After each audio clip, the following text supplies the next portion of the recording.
In 2002, there were presidential elections in Zimbabwe. 2002. And two governments, UK and US, were particularly interested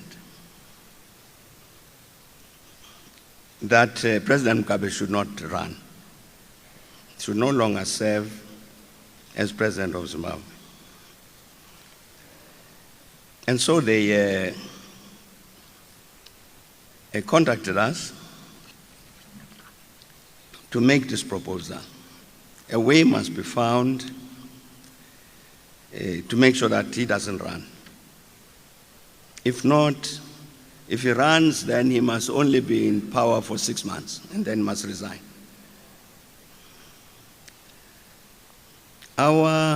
We had a lot of interaction with them.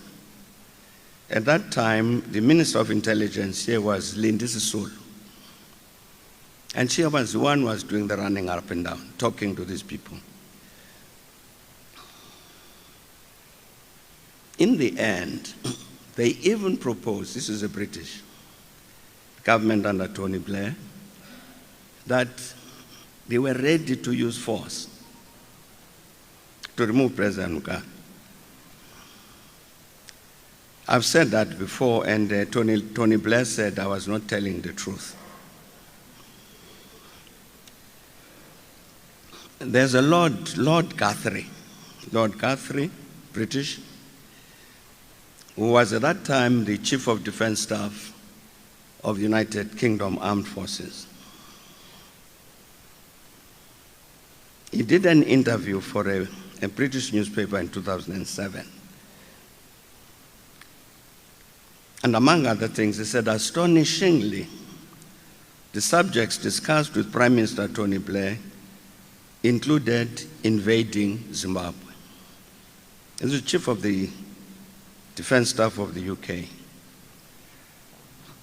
And he says, people were always trying to get me, Guthrie, to look at that. But my advice was, hold hard, you'll make it worse.